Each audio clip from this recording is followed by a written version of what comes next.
Empire of Lies says this disgusting creature has the blood of innocents all over his hands.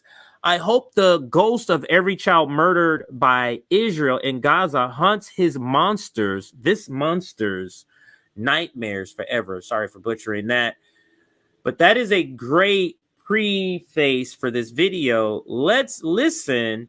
It's a 1-minute video. Antony Blinken. And of course, what separates Israel, the United States, and other democracies when it comes to incredibly difficult situations like this is our respect for international law and, as appropriate, the laws of war.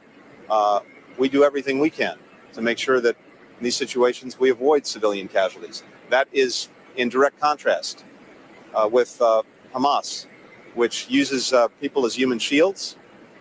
It actually seeks to put Palestinian civilians in situations where they could be harmed. This is very much part of their game plan. So we know that Israel will take all of the precautions that it can, just as we would. And again, that's what separates us from Hamas and terrorist groups that engage in the most heinous kind of activities. I must say, I could have sworn I've covered him before. And there's, yeah, you know what? It does show on his face. He has a tail in his face. And last time I saw what I just saw in this video was when he was on Meet the Press back when Chuck Todd was hosting it. And Nick and I did a segment. And Chuck Todd was roasting him, not even trying to, just based on the question. And it looked, he had like a deer in the headlight. Look, this looks like that deer trying to explain the deer in the headlight. Look, it doesn't seem like. Let me play it again, and I'll give my analysis, and you'll see what I mean. And of course, what separates Israel, the United States, and other democracies when it comes to incredibly difficult situations like this is our respect for international law. Respect for international law. Didn't they use white phosphorus on Palestinians recently? Is that a war crime? What about shutting off water, food, electricity? What about collective punishment? Do any of those count? What about being on somebody else's native land, and that is Palestine? And as appropriate, the laws of war. We do everything we can. Yeah, I already addressed the laws of war. And then he says, we do everything we can. That's the United States. Let's let him finish. To make sure that in these situations we avoid civilian casualties. That is in direct contrast. You do everything you can to avoid civilian casualties? Does that include blowing up whole buildings and hospitals? What Israel does? Taking out entire infrastructures?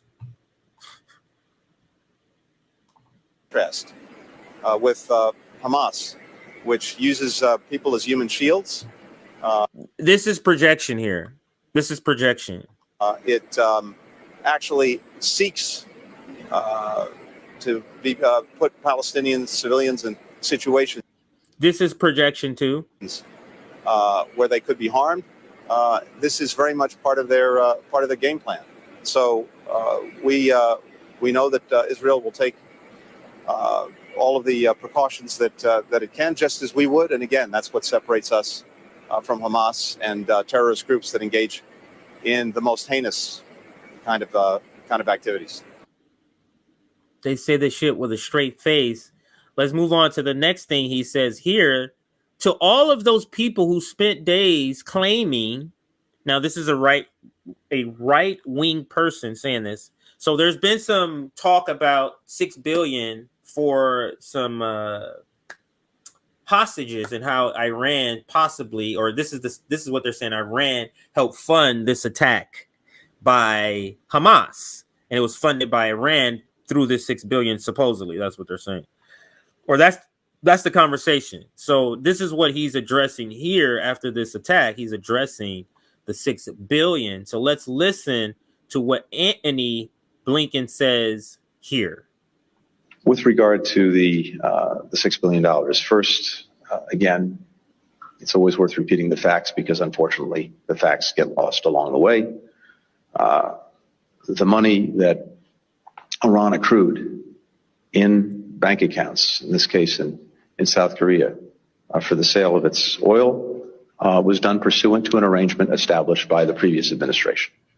He's blaming Trump. None of the funds that have now gone to Qatar have actually been spent or accessed in any way by Iran. Indeed, funds from that account are overseen by the Treasury Department, can only be dispensed for humanitarian goods, food, medicine, medical equipment, and never touch Iranian hands. We have strict oversight of the funds, and we retain the right to freeze them. With regard to the $6 billion, first, again, it's always worth repeating the facts. All right, so I hope that answers the question. And they've this has been updated that U.S. and Qatar agreed not to release Iran $6 billion for U.S. prisoner swap. I'll show you just a couple of headlines just so you can see. U.S. and Qatar agreed not to release Iran $6 billion for U.S. prisoner swap. That was 2 days ago. U.S. Qatar agreed to stop Iran from tapping $6 billion fund for Hamas attack. So you see, U.S. here's another one right here. U.S. says Iran cannot access its $6 billion in Qatar anytime soon. All right, so let's continue with this Antony Blinken segment. Here goes this nonsense right here. Let's listen to this. This guy's a terrible spokesperson. He's very awkward in front of the camera. He's very awkward in front of a mic. Now, efforts to get humanitarian aid into Gaza are complicated by the fact that Hamas continues to use innocent civilians as human shields. It's Hamas' fault that they're using innocent civilians as shields. Why y'all can't get shit to them? What about the turning off the water, electricity? What about that? Is Hamas stopping you from doing that too? And is reportedly blocking roads to prevent Palestinians from moving to southern Gaza. Is reportedly blocking roads. That means this is a made-up story that I'm telling you. So I'm just going to say it was reported. How much you want to bet it was reported by a maybe an IDF member, maybe some Israeli person in the government? And that's what the United States does. They just take the lioness apartheid state of Israel's word for it. And I think they do it on purpose, knowing that they're lying to them. I think they do that. Let's let it continue. Gaza, out of harm's way. We know the humanitarian situation is urgent. We're actively engaged with partners, including Qatar, to get aid to those who need it. Now, efforts to get humanitarian aid into Gaza are complicated by the fact that Hamas continues to use innocent civilians as human shields. What does aid have to do? And I wanted to play that part. What does aid have to do with the shields? Let's say there's children. Let's go what they're saying. There's human shields, children. Oh, there's a truck of supplies. What does that do? Unless you're trying to escort supplies to people in Palestine with military escorts. Is that what you're talking about, Antony Blinken? I believe they're losing the narrative war, and you saw them get ahead of it. So I think they kind of knew what was going to be coming. They knew they would lose the narrative war eventually, or they had a chance of losing it. So they tried to get ahead of it with just pummeling us with just wall-to-wall, nonstop propaganda. And it just didn't work. Like, people are not listening. They're seeing the marches. And I'll get to some footage of that maybe in a different segment, another march. But let's go here to the Middle East Eye. This is a news organization. Quote, U.S. Secretary of State says, quote, I approach Israel as a Jew, not as a Secretary of State. What kind of approach is that? That's the Turkish president. And this is an article here. Here is where he says it right here. So let's listen to him verbalize what I just read in that headline there. And let's listen. If you'll permit me, personal aside, I come before you not only as the United States Secretary of State, but also as a Jew. If you'll permit me, personal aside, I come before you not only as the United States Secretary of State, but also as a Jew. Now, is he saying that to say, I'm going to be on Israel's side regardless? Or are you saying that to say you're eventually going to go back to your quote unquote homeland so they make sure to have a colonial settler house ready for you? Like, what is the point of you saying that? But let's see what the reaction of Erdogan, Mr. President of Turkey. Let's go back to that article. Israel-Palestine war, Erdogan lashes out at Blinken over sectarian position. You should approach people as humans, says a Turkish president, as he accuses U.S. of exacerbating tensions by sending aircraft carriers to assist Israel. You can look at their faces. That looks like an uneasy conversation here. That looked like two people who said some shit that each one of them don't like. All right, so let's read a little more here.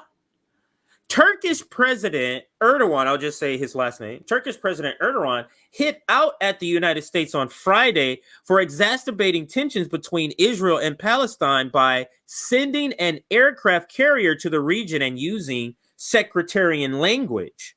Quote, of course, the U.S. sending aircraft carriers to the region, unfortunately, does not contribute to peace or reduce tensions between the parties, end quote, Erdogan said during televised comments.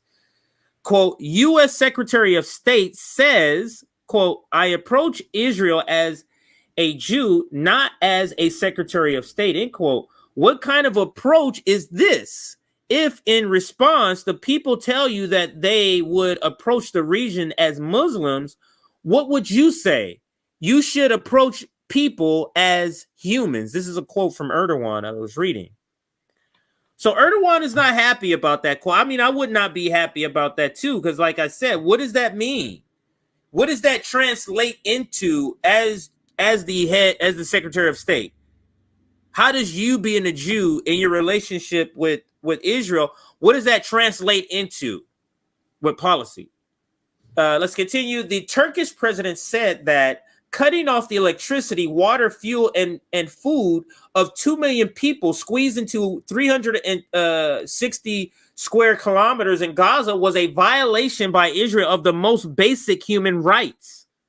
Quote, wholesale punishment of the people of Gaza will only exacerbate the problem and cause more pain, more tension, and more tears, Erdogan said.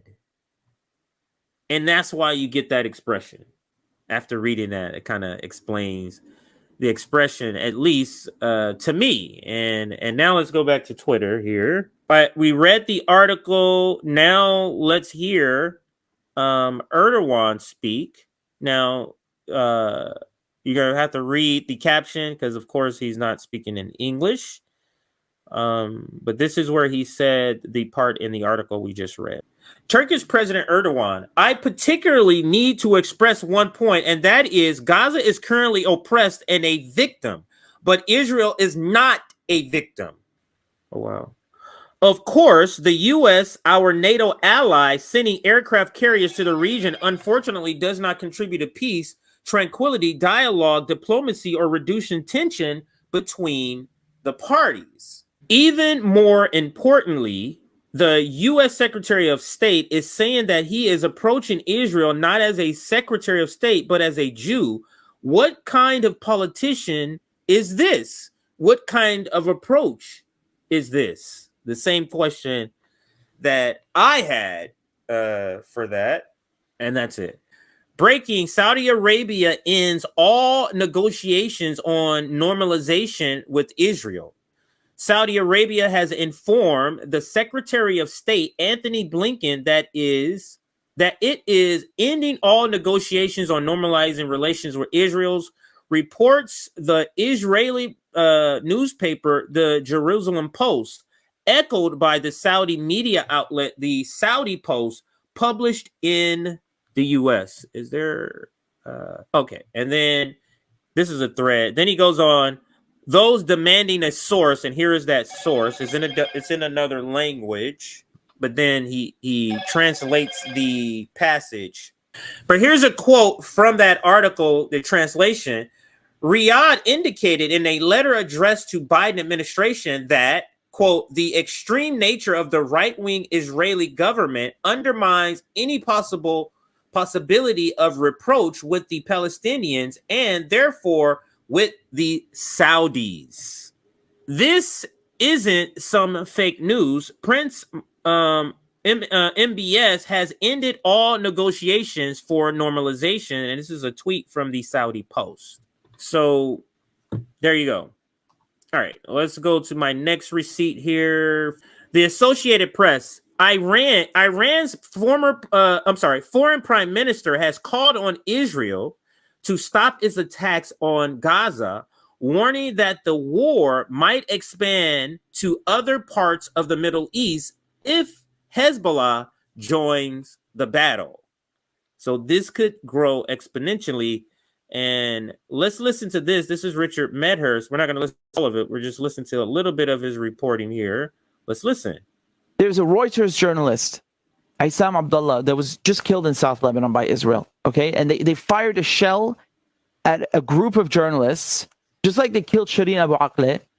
And Reuters don't even mention who killed him because they're too afraid of upsetting Israel. This guy Let me see if hear that sound. Any different recording. So there's journalists that are being killed, or there has been journalists that have been killed, and that's where some of this other part that we go into here. Okay, here we go.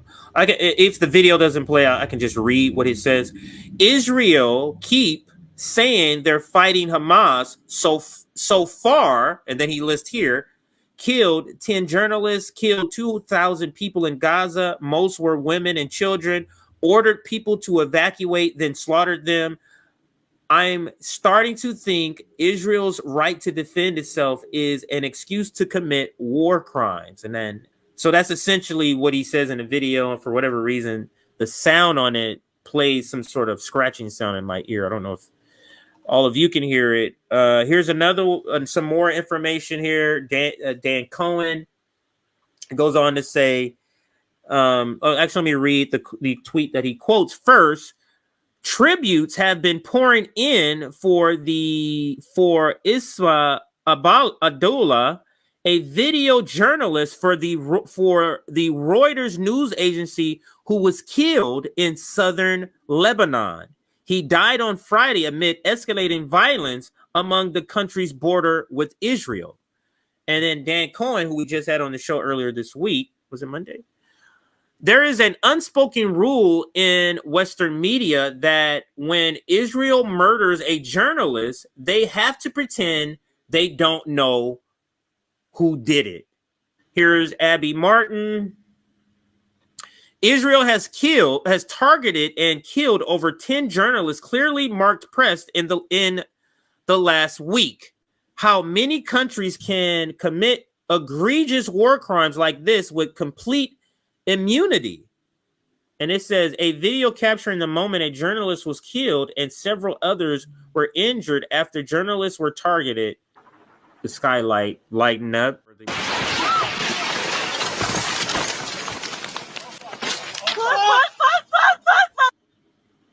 Okay. What happened? What happened? You okay? What happened? What happened? I got through my legs. I got through my legs. Oh fuck! I got through my legs.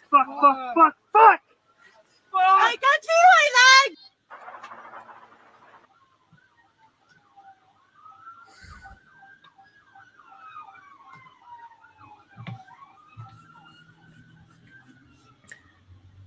like the reason they had to come out with all of this wall-to-wall coverage, calling Hamas terrorists, calling all of this, saying all this stuff because they knew the atrocities that was on the horizon. So they had to attempt to balance it out by saying all this shit, this nonsense from a completely oppressor perspective. It's because of this kind of brutality that you're seeing with this journalist here. And then that was a video for you to hear the audio, less about what you're seeing. Just terrible. And that's from Abby Martin there. Here goes a CGTN correspondent breaks down in tears while reporting from Gaza. So let's listen to a little bit. We're not watching the whole 10 minutes, but let's listen. Let's go live to Noor Harazin for us in Gaza. Noor, thank you for joining us this hour. Now, the 6-hour window Israel set for Gazans to move south has just ended. What does the situation on the ground look like now?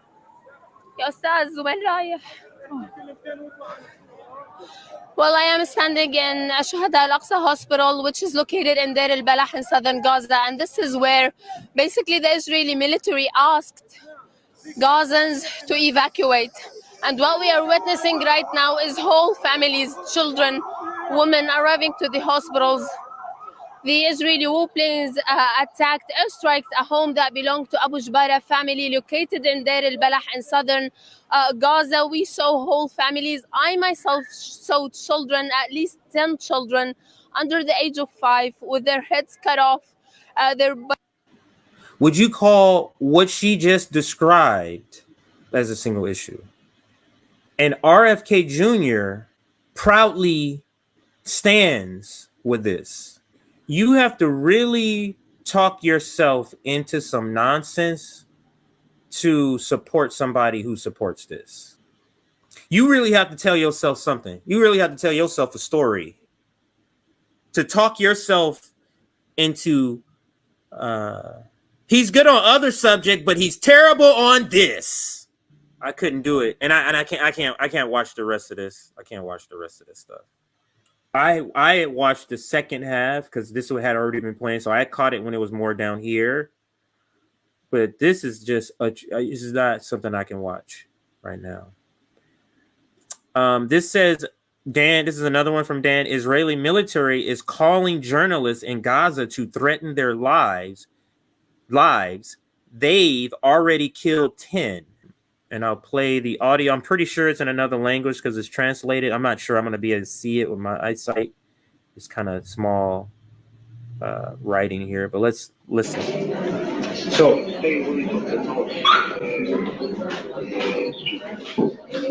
I will stay away from the north of the Strait. Why? Let me read what it says on the screen. 2 days ago, I received a call from no caller ID, which Israeli military used to call Gazans to inform them they are gonna bomb. He started talking about my footage and then talked carefully. I'm not about my activities and the areas I visit and my cover. I'm not sure if he's from the Israeli military or the extreme right, but he really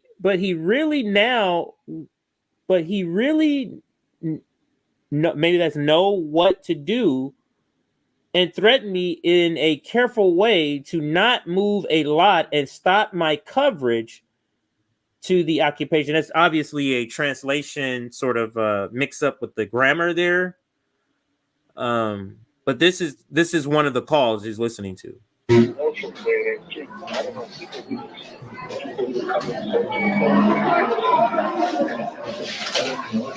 Okay. Yeah, like staying away from the north of the Strip or north of the city.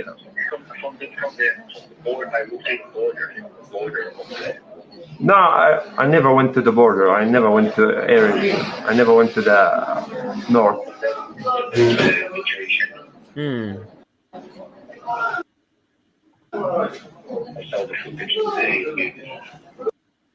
Well, I mean, I read to you what he's saying. I'm not sure because I can't really make out what he's saying, so I'm sure you will be having a hard time too. This is fucking terrible, terrible, terrible. This video here is 10 minutes long. It is. I watched the second half. It is some of the things that's happening is just terrible, just terrible. And I'm gonna play this one as the final one for this segment, and then we close. Maybe have 2 more segments here, then we'll close out. I come before you not only as the United States Secretary of State, but also as a Jew. My grandfather, Maurice Blinken, fled pogroms in Russia.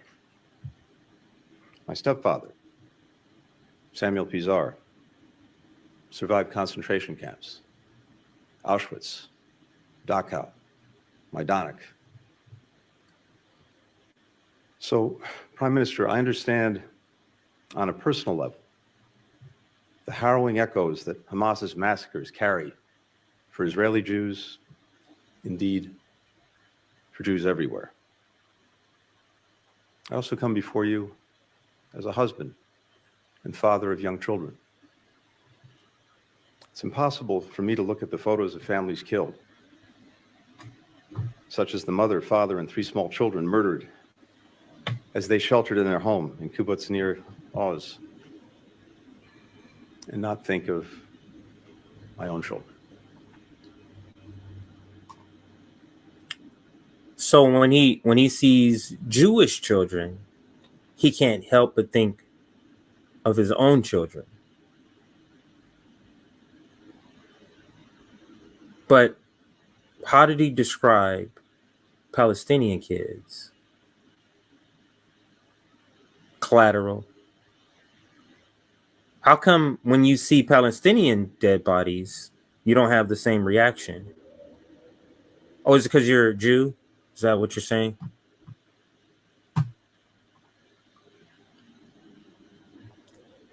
I don't get this pull of Israel. I don't get this, but This was just one of Hamas's countless acts of terror.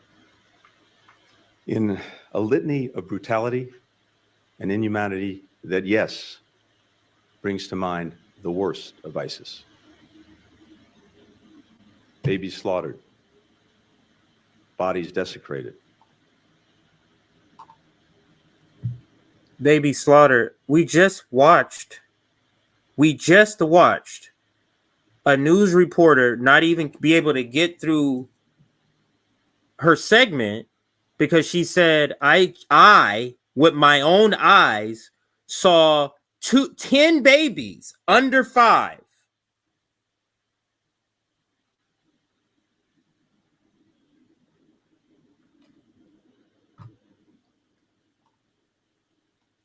They literally don't care about anybody else's lives. Young people burned alive, women raped, parents executed in front of their children, children in front of their parents. How are we even to understand this?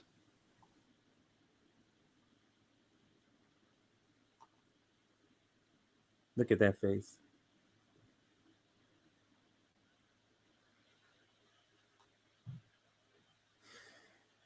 Got that right. Yep, and you got that right too. Another comment. You got that right.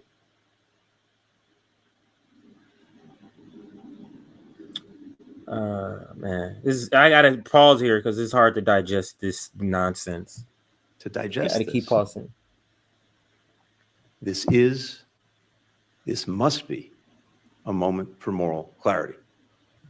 The failure to unambiguously condemn terrorism puts at risk not only people in Israel, but people everywhere.